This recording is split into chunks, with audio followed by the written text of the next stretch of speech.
Hi, I'm Karan Thapar. Over the last few years, I hope you've been watching my program, The Interview on the Wire.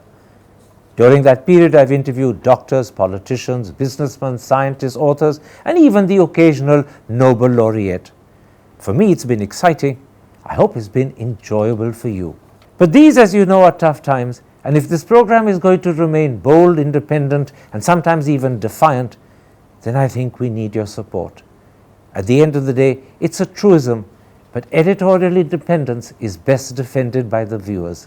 So if you would like this program to remain the way it is, forthright, outspoken, and interesting, then would you consider supporting us? All you have to do is to click on the description at the bottom. But more than anything else, I hope you will continue to watch the interview. Your viewership means an awful lot to me.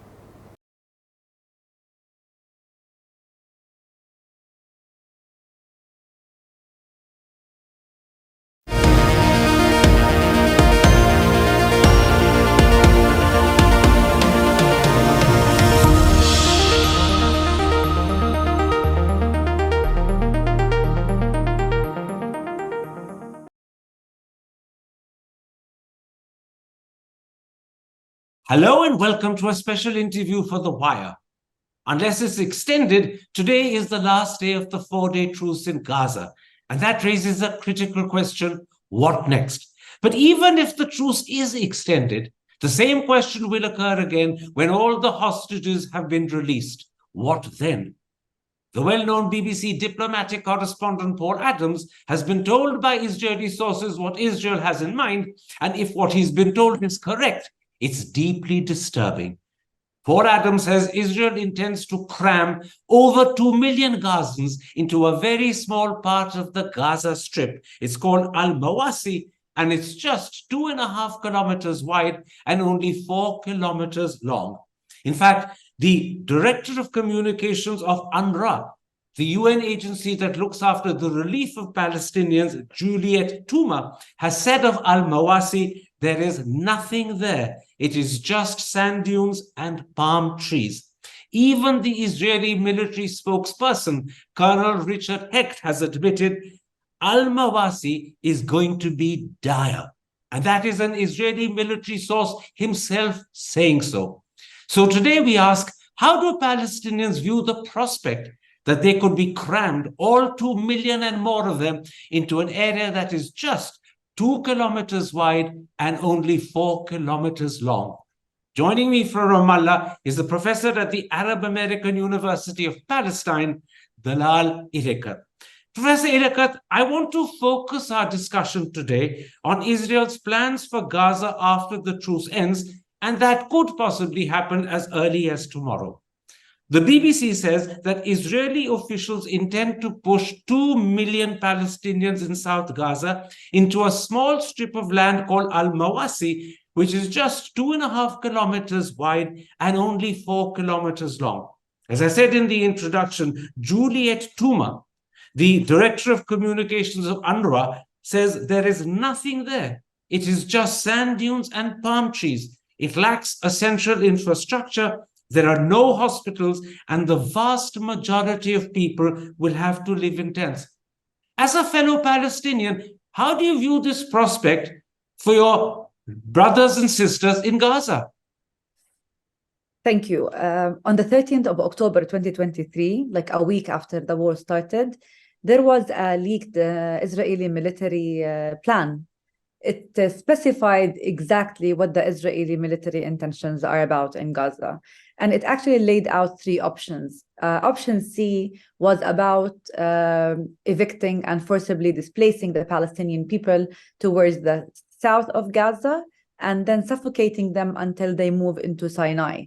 I can share the leaked plan with you. It's all detailed, and it talks about the operational steps. And if we look back at the 7 weeks, you would see an exact practical implementation of each and every detail that was put into that plan. Speaking about even the eviction orders, which were, spread all around the northern parts of Gaza, the orders to move towards the south, and then the policy of starvation, the policy of deprivation of basic human needs like water, food, medicine, and fuel, where people would find themselves obliged but to leave their homes and to leave their residential areas and to just try to seek refuge wherever the instructions said. Although we all know that Gaza is about 365 square kilometers and that there is no safe place in Gaza, yet people found themselves having no other choice. So we found that 1.6 million Palestinians living in Gaza had to move to the south. Unfortunately, the Israeli plan doesn't end here. The Israeli plan is about evicting those Palestinian civilians towards the south and beyond the border to go inside Sinai. The leaked plan actually talks about a tent city, which is already in preparation. And it talks about other regional players who would be cooperating and international players who would be offering to take those Palestinians, like, of course, certain numbers of Palestinians as immigrants to their own states. It is really dangerous what we are witnessing, and it's beyond the discourse on an Israel-Hamas war. What we are witnessing is a continuation of the settler colonial project under the pretext and the framework of the Israeli military occupation, where the Israeli military tries and continues to forcibly evict and displace the Palestinian people, because at the end they want to annex the land at the expense of the Palestinian rights. Let me, for today's interview, focus on the plan that Paul Adams announced, and it was only on Saturday that he made this public, so it's only 48 hours old, to push all 2 million Gazans in South Gaza into what's called al-Mawasi. Now, Paul Adams is the BBC's well-known diplomatic correspondent. He's extremely well-informed. He has quoted the spokesperson of the Israeli Defense Forces, Lieutenant Colonel Richard Hecht, who admits that going to al-Mawasi is going to be dire. But Adam adds, and this is the important thing, Israeli officials say it will be up to aid agencies to make sure help reaches al-Mawasi, which means Israel is literally leaving the Palestinians in Gaza to the mercies of agencies and charity organizations. This is what we call in political science necropolitics. Necropolitics is about starving the Palestinians or starving the citizens, no matter who, the civilians, and putting them to the corner where they don't have any other option but to seek anything besides death. So, and counting their calories, putting them in dire situations. For those who are not aware of what Gaza is just an open air prison. It is totally suffocated, totally deprived, and even before October, let's be honest. The conditions in Gaza were not very humanitarian. Those people were only just living, breathing with the minimum requirements for human beings. As we talked before, we spoke about the lack of internet. They only have 2G services in the best case scenarios. They even count the numbers and liters of water that they can buy. The electricity comes for 2 to 4 hours a day. That was the best case scenario before October. Today, it's even worse and worse. And talking about the south, the Al-Mawasi area, because I've been to Gaza, it's really a sand, an area of sand, totally empty, and it has the fence border with Israel. So you're basically talking about nothing to provide for the citizens if they want to move there, let alone the right of those citizens to stay in their homes, of course. But in fact, it's even worse, because on the one hand, Paul Adams says Israeli sources have told him that aid agencies will have to provide succor, food, and care for the Gazans. But equally importantly, just 10 days ago, the heads of 18 UN and NGO agencies have rejected Israel's plans.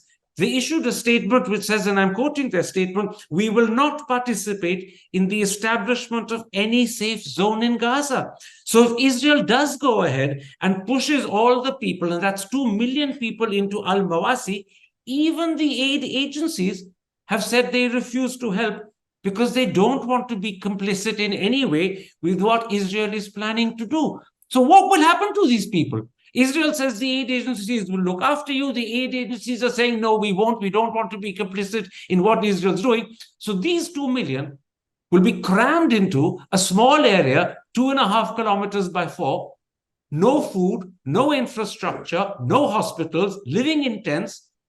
and stranded. So the diagnosis is all done, and nobody contests the fact that Israel is attempting a second Nakba, a Nakba of 2023. Having heard that international agencies and UN agencies refuse to take that role that Israel had proposed is an example of what also Egypt and Jordan made sure that the Israelis hear, that they will not allow a second Nakba, they will not allow more Palestinian refugees, they will not allow the forced evictions. So what could be done today, especially as we heard Biden and other Western leaders speak about the two-state solution again and the resumption to a peaceful end of this conflict? I think we need wisdom. I think we need more realpolitik. And I think we need more adherence to international law and to avoid repetition of old strategies. Well, I'll come to that in a moment's time, but let me point out something else told again to the BBC, this time by the Director General of the World Health Organization. He's gone on record with the BBC to say that he is particularly worried about this plan to shift everyone to al-Mawasi because he says there is a danger of epidemics and disease when 2 million people are crammed together into this minute space, which I keep repeating is only 2.5 kilometers wide and 4 kilometers long. The exact words of the Director General of the WHO are the following. He says, this is a recipe for disaster. He says, attempting to cram so many people into such a small area with such little infrastructure or services will significantly increase risks to health for people who are already on the brink. So Israel may claim that al-Mawasi will be a safe area, but the Director General of the WHO is saying, no, it won't. It will be an incubator for disease and epidemic. So if these Gazans don't die because Israel's bombing them, they're likely to die because they'll get disease and epidemics as a result. And he actually said previously also that Gaza is being turned into a big graveyard for the children and women of Gaza. Those people, Israel intends to actually, just get rid of the Palestinian people because they want to annex the land, they want to empty the land, and this is a reflected intention from 1917, and that was stipulated in the Balfour Declaration, where it basically talked about the Palestinians being turned and transferred into minorities, only practicing and enjoying religious rights at the best. However, given the fact that the World Health Organization is speaking about the epidemics and the diseases, and the imaginary scenario of having millions of people suffocated in a very small area, deprived from basic human infrastructure or needs or supplies, this is by definition, according to the international law and the different protocols, a genocide in the making in 2023. Let us face it, I am not an expert in genocide. However, we have been hearing it from so many scholars in the United States. I mean, more than 500 scholars in genocides are actually filing against it, against actually the American policy makers for being implicit and complicit in a genocidal attempt. Even the ICC is actually looking at it now. They haven't taken a decision yet, but the intent of genocide is very obvious. If we look at the statements from the Israeli policymakers, it's all very clear, very blunt, and they don't shy to say that they want to kill anything in Gaza. Absolutely. Let me add one more problem to the mix. It's hard to believe there could be more problems to add, but there is. You know better than I do that this is winter in Gaza when it is cold and it rains. Now, there will be 2 million people pushed into al-Mawasi where there's no infrastructure, not anywhere near enough houses. They'll be mainly living in tents. And this is what Avichai Adrai, the Israeli defense spokesperson, told the Arabic media about pushing people into al-Mawasi. He says, al-Mawasi will provide appropriate conditions for your loved ones. How do you respond to the use of that word appropriate? Is he actually suggesting that this is the right situation for people of Gaza to be in? He's actually saying that they don't see the civilians of Gaza as equal human beings. They're very blunt, the Israeli decision makers and policy makers. They don't shy to speak about the Palestinians as second-class citizens and, if not, humane. We have all heard and followed the statements and calling the Palestinians as animals and different labels which don't relate to humanity. However, if the world had witnessed in the 20th century the biggest humanitarian catastrophe that was called the Holocaust, today in the 21st century, the world is witnessing a documented humanitarian catastrophe, which is called the attempt of Nakba Gaza 2023. What the Israelis are doing against the 2.3 million Palestinian civilians in Gaza is unfortunately a repetitive collective punishment act and different war crimes that the Israeli government, the Israeli military, criminals are implementing against the Palestinian civilians. It's about time we adhere to international law. It's about time we hold those people and accountable. Those are criminals by all means. I mean, the documented crimes are all over the screens. They are waging those crimes against the children. 1.1 million civilians of the Gaza Strip are children under the age of 18.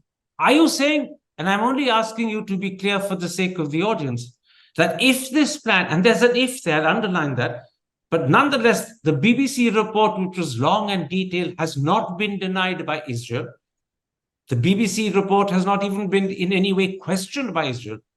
Therefore, if this plan announced by Paul Adams, based upon informed Israeli sources, actually materializes, and 2.3 million people in South Gaza are pushed into al-Mawasi, are you saying that would be like a Holocaust, this time inflicted by Israel on the people of Gaza? Yes, of course. I mean, any conscious person would do the comparison, not to downplay the Holocaust, on the contrary, but to relate and to empathize with the sufferings of the Palestinians in 2023.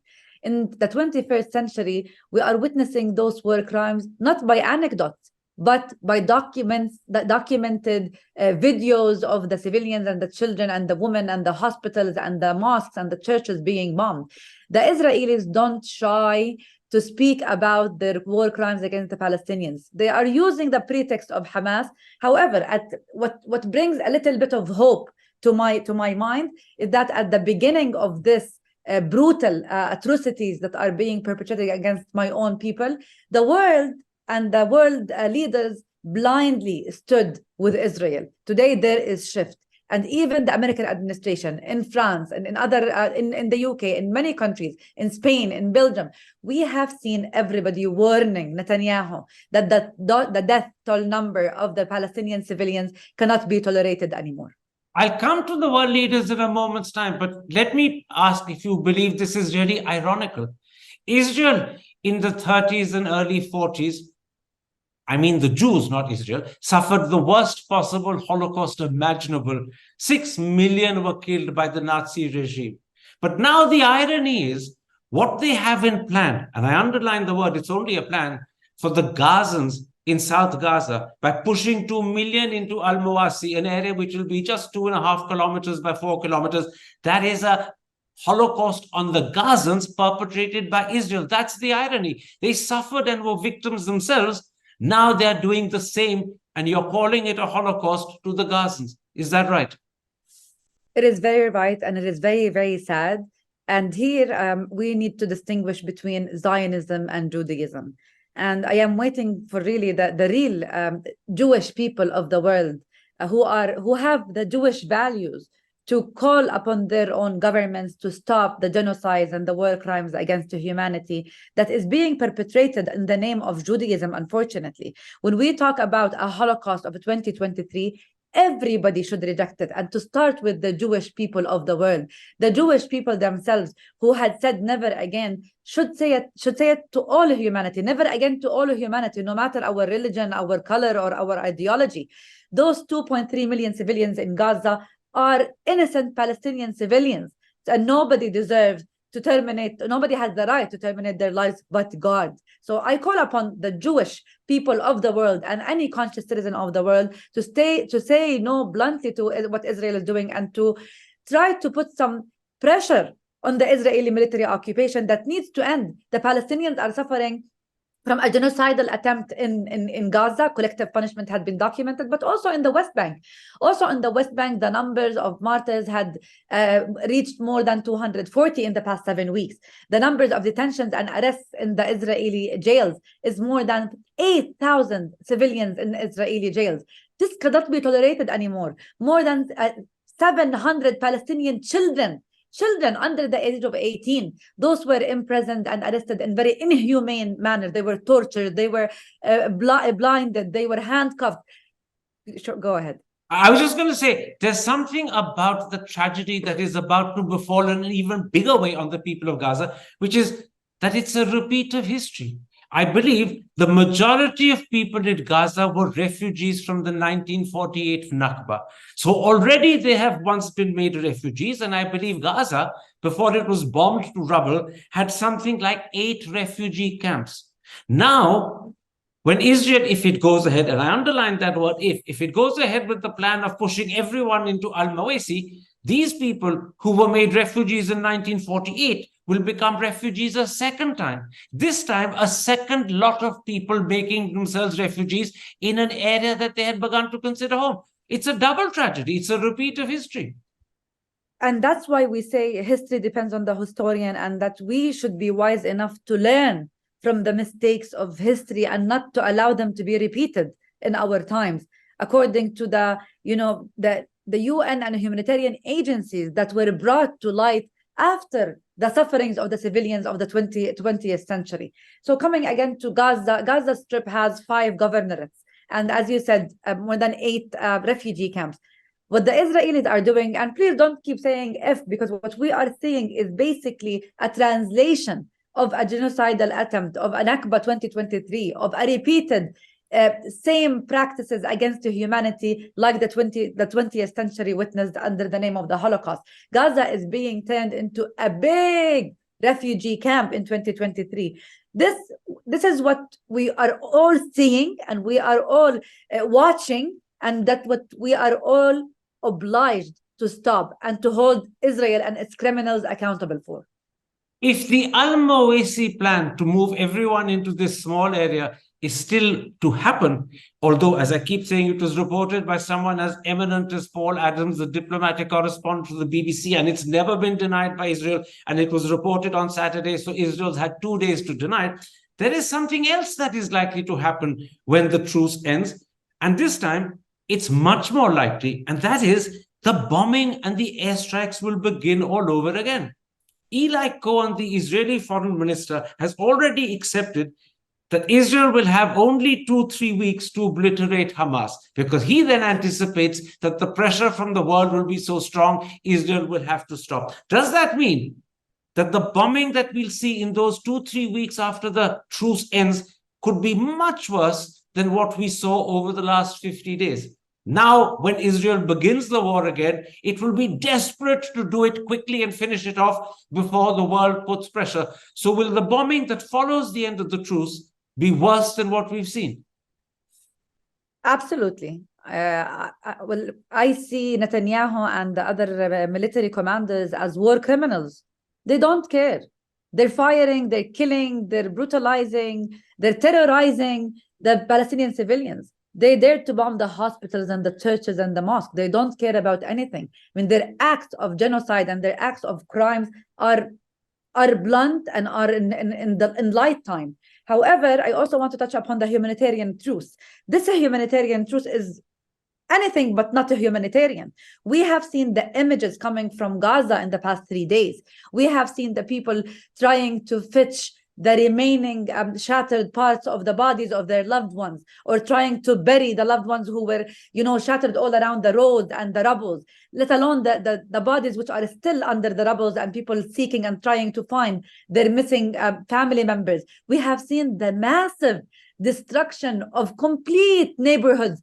No roads, no pavements, no houses, no apartments, no shops, no hospitals, nothing human is left in Gaza. So Israel doesn't really need for this humanitarian truce to stop, to resume its bombings.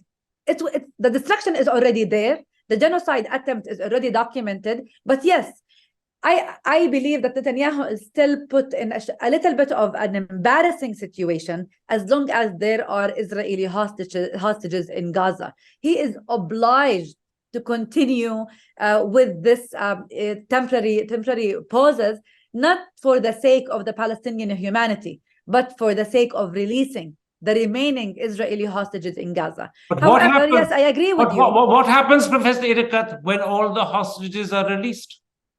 Yes, he will bomb anything. He will, as he said, he did not try to say he wants to eradicate Hamas. But when he says eradicating Hamas, he's basically shelling and sending missiles and rockets over anything residential, civilian in Gaza. He did not specify certain locations for Hamas military bases, for example. And he tried to come with justifications to his war crimes against the civilians by saying, for example, that the military bases for Hamas are under the hospital A, C, or Z. And as we saw, he could not provide any evidence. But over and over again, he keeps justifying his war crimes, and he keeps promising the international media that he will be providing evidence. I should, in fairness, point out that Israel has put out videos that show extensive tunnels underneath Al-Shifa, tunnels which have bedrooms, tunnels which have bathrooms, tunnels which have kitchens, tunnels which have air conditioning. So I think it's only fair that I should point that out. They have been seen extensively. They do look pretty convincing.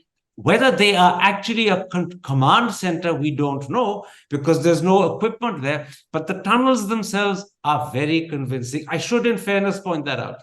Okay, thank you very much. I urge you to please follow Ehud Barak's interview, where he himself said to the audiences that it was the Israeli authorities who were controlling Gaza when the hospitals were constructed, and that they overlooked the buildings of those tunnels and the basements. So they know it. It's a basement or debunking. That was Ehud Barak, a former Prime Minister of Israel, speaking to Christian Amanpour on CNN. And she was absolutely flummoxed when he said it. She actually asked him if he had misspoken, and he repeated what he said. And no, he said that those tunnels underneath Al-Shifa were originally built by the Israelis themselves. But that still leaves open the question whether afterwards they were expanded, whether their facilities were improved by Hamas, and whether they were then used as a control and command center. But let's leave that. I want to pick up on something you said earlier, because it seems to me the only hope that this dreadful plan to push everyone into al-Mawasi, as well as the real possibility that the bombing, when it starts, will be much, much worse than what we saw in the first 50 days. The only hope that either of those may not happen is pressure from Western governments, which in turn would be pressure put upon those governments by their own people. We've seen massive demonstrations in London, in Europe. We've seen them in Latin America and in America. We know that the Prime Minister of Spain, the President of France have called for a ceasefire. But will that pressure from the West be sufficient to restrain Netanyahu? Do you really believe that it will translate into putting a stop on Netanyahu? The fans of Israel and the conscious Jewish people should be the first ones to put that pressure on Netanyahu, because it is in the best interest of the Israeli people themselves before serving the interest of the Palestinian people. The fans and the friends of Israel who care about the strategic existence for Israel in peace and security in the region, and I speak strategically, they are the ones who should be stopping and putting a halt to the criminal acts of Netanyahu and his entourage of military commanders. The Israeli military occupation must end, and they need to define their borders, and they need to immediately address all the Palestinian rights. And this is not a favor that the Israelis will be giving to the Palestinians. Those are embedded rights for the Palestinian people, to start with the land, to start with the right to self-determination, and to live in freedom, dignity, and sovereignty. The world has a legal and ethical obligation to hold the Israeli war criminals accountable for all the war crimes that we have been witnessing, but also to ensure not only to keep repeating the nice civilized rhetoric about the two-state solution, about peaceful resolution to this the violence in this region. They need to address the root cause of the violence that we are witnessing, which is basically the Israeli military occupation. But before we come to addressing the root cause, it seems to me that Netanyahu, both because of what he says, and he says it repeatedly, but also because of the way his army behaved for the 50 days before the truce. For both those reasons, it seems to me that Netanyahu is determined to obliterate Hamas no matter what the cost in terms of the death toll of Palestinian lives.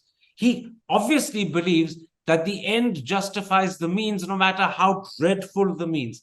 The only country that can stop him is America, because of the enormous support America gives, including 14 billion in fresh arms. But will America act to stop him? At the moment, the only sign we've got is Blinken saying far too many Palestinians have been killed, which suggests that there's a level of Palestinian deaths that's okay, but when you cross it, it becomes unacceptable. But having said it, Netanyahu hasn't heard and hasn't listened. So will America stop Netanyahu pushing people into al-Mawasi and creating what you called a Holocaust? And will America stop Netanyahu going in for even worse bombing? Do you believe America will do that? I hope that America and the United States will do that. But yes, the ends justify the means for Netanyahu. Yet we need to clarify that the ends that Netanyahu is speaking about, which is basically the pretext of eradicating Hamas, are not logical ends, are not feasible ends, to say the least. However, the fact or the ends of evicting the Palestinian people and displacing the Palestinian people, yes, that is doable, and that is what is going and happening on the ground. It is not eradicating Hamas. He will never eradicate Hamas. Hamas is an ideology, and we all know that thoughts travel through borders. He will not be able to eradicate Hamas by shelling and bombing the kids and the women of Gaza. Going back to the United States, we all know, it is not something to hide, that the United States has been supporting the Israeli military by $3.8 billion on annual base for the past decades. This year alone, there is a discussion on additional $14 billion to the military of Israel. So if we speak international law, and if we go back to the right of the civilians in general for protection in war zones, then the United States, like any other like-minded countries and the contracted parties or United Nations and the four Geneva Conventions, have a right themselves to stop the Israeli war crimes. They don't need only to respect the right of the civilians for protection, but they need to ensure it. They need to ensure that protection. So coming from that angle of the obligation on every member state of the international community in protecting the civilians, I don't think the US has any other chance. And given also the public opinion that is also rising, not only in the United States, but also in Europe and in many influential and important capitals of the world. So I hope really that the American decision makers will come to wisdom and will come to surface and put an end to those crimes. Professor Iriqat, there is one other possibility that could end the trauma the people of Gaza look as if they are heading towards when this truce ends. That is, if Yahya Sinwar and Mohammed Deif and the rest of the Hamas leadership surrender. If they do, Israel has already said the war will end immediately. What are the chances that these two men in particular, Yahya Sinwar and Mohammed Deif, and the wider Hamas leadership, bearing in mind the trauma their own people are going through, will actually choose to surrender, give themselves up to save their own people from the trauma that seems to loom ahead? Listen, I'm not here to speak on behalf of Hamas leaders, and I really don't know what they're thinking right now. But as a Palestinian who has been living here in Palestine for 41 years, I know exactly, and I am obliged to educate the world and raise awareness on the Israeli military occupation that has been ongoing for 75 years. The Israeli occupation is way older than Hamas. The Israeli occupation perpetrates those acts of crimes, of collective punishment, of extrajudicial killings, of detentions, of confiscations, and of deprivation of basic rights against every Palestinian. It is not only Hamas. So they keep on buying more time by bringing about those pretexts. I mean, I'm sorry, but Hamas is the fig leaf that Israel is using. As an academic, and I have many publications on that, I can prove that when Sharon withdrew from Gaza in 2005, he never seized control over the borders of Gaza. He actually, and the Israeli government and the Israeli authorities control until today anything that goes into or out of Gaza. The Netanyahu visit yesterday to Gaza was a very provocative step amidst the truth. But, however, it is an evidence, again, that the Israeli military authorities are the ones who control every aspect that goes into or outside of Gaza. But to keep using Hamas and talking about the surrender of different personalities, they might surrender. I don't know. I cannot speak on their behalf. But what I know, that even if they surrender, the Israeli occupation, as far as it continues, as far as it enjoys the impunity, the Palestinians will continue to suffer, and nothing will stop the Israeli criminals from causing more sufferings to the Palestinian people, but an end to the Israeli military occupation, but a definition to the borders of the state of Israel, but holding those criminals accountable, but enforcement of international law, international humanitarian law, UN resolutions. The Palestinians have more than 100 Security Council resolutions. We have more than 800 UN General Assembly resolutions. It's about time the international community that is talking about peace to come into respect of the resolution and the rights of the Palestinian people in their right to self-determination, and in ending the Israeli military occupation that is causing all the suffering. It is not about Hamas. Again, it is about a settler colonial project that Israel is trying to implement at the grounds and at the expense of the Palestinian rights. Finally, Professor Iriqat, whenever it all ends, we don't know when it will, but whenever it all ends, and the Palestinian people who perhaps have been pushed to al-Mawasi will be allowed to go back to the rest of Gaza, what will be left of Gaza for them to return to? I believe already 50% of Gaza city is rubble. I'm pretty sure when the bombing starts again, that will be the case with Khan Yunis as well in the south. So where will these people go when they're allowed to go out of al-Mawasi? What will be left of Gaza for them to live in? Well, as came in the leaked military plan, they will then be forced to leave to Sinai, where a tent city will be prepared for them. This is the Israeli plan. Let's face it. The Israelis are planning to evacuate the Palestinian people and to forcibly displace them. This is something that we are aware of, and many players are aware of. This is what we need to reject. That's why we say it's about time, in face of the humanitarian catastrophe that we are facing. It qualifies for an immediate ceasefire. It qualifies for an immediate humanitarian, not only humanitarian aid. We need a humanitarian avalanche, actually, to aid the people in Gaza and to make sure that those people enjoy their rights. Of course, let alone the reconstruction of Gaza, the infrastructure, the needs, but also to maintain their rights in remaining in their own lands, their own homes, and their own properties and belongings. You know, my last question, ever since the Palestinian prisoners in Israeli jail started being released, and it's happened now for 3 nights running, the scenes we've seen on Al Jazeera clearly suggest that support for Hamas in the West Bank has grown considerably. You see lots and lots of Hamas green flags. Is that your impression as well? That support for Hamas has grown in the West Bank?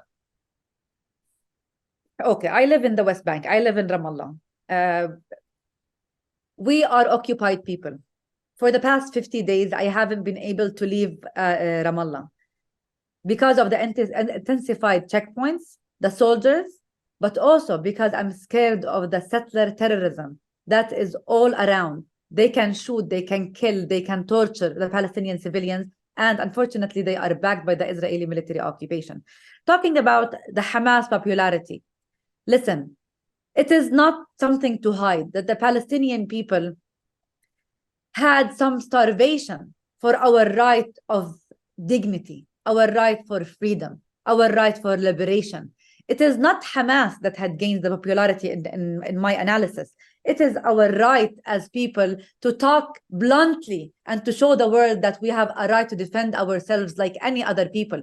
It should not be tolerated in 2023 as we raise the generations to question everything, that the Palestinian people are suffering for 75 years under Israeli military occupation, while at the same time we hear the civilized rhetoric of all international world leaders talking about, and let me call it upon Blinken and Biden, who are speaking about equal measures for the two people to live in prosperity, dignity, and peace. It's about time that they walk the talk. The Palestinian people are fans of our right to self-defense, our right to self-determination, and our right to dignity, liberation, and freedom, and nobody should contest to those rights. Unfortunately, what the Western media had played is entrenching and relating Hamas with terrorism.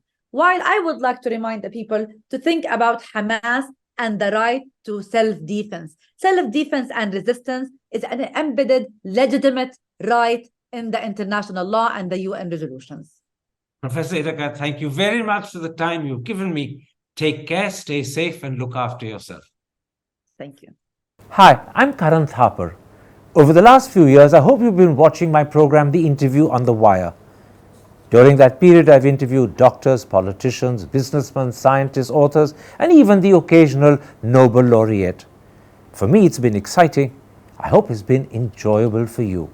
But these, as you know, are tough times, and if this program is going to remain bold, independent, and sometimes even defiant, then I think we need your support.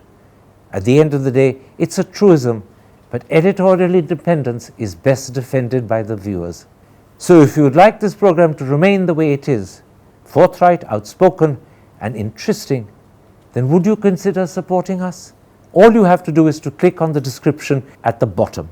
But more than anything else, I hope you will continue to watch The Interview. Your viewership means an awful lot to me.